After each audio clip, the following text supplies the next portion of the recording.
ময়মনসিংহের একটা গৃহবধূ দুটা কন্যা সন্তান বাদ এটা দুটা সন্তান একটা গৃহবধূ হত্যা হয়েছে। চলেন ভিডিওটা আমরা দেখে আসি।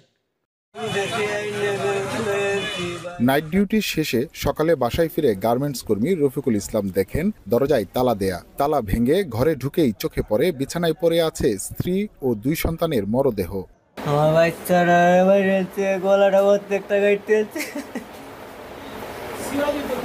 আমার ওয়াইফের গলাটা গাইতেছে প্রত্যেকটা, আমার চেহারাটা জানি কেমনে মারছে। মহিলার স্বামী আর তার দেবর থাকতো ওই বাসায় ভাড়া, পাশাপাশি রুম একই ফ্ল্যাটে তারা বাসায় ভাড়া থাকতো।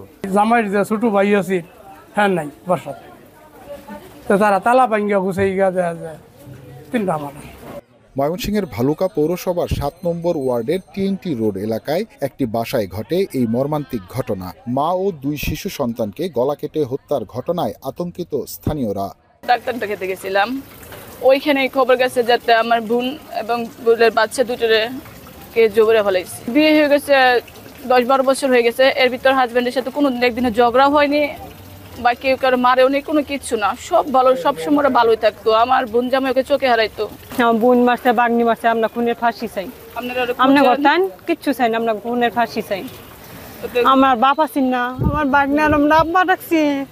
পুলিশ বলছে ঘটনার পর থেকে নিহত নারীর দেবর নজরুল ইসলামের খোঁজ পাওয়া যাচ্ছে না। একই বাসায় থাকতেন তারা। নজরুল ইসলামের রুম তল্লাশি করে হত্যাকাণ্ডে ব্যবহৃত দা উদ্ধার করা হয়। দ্রুতই হত্যাকারীদের শনাক্ত করে আইনের আওতায় আনা হবে বলেও জানান পুলিশ কর্মকর্তা।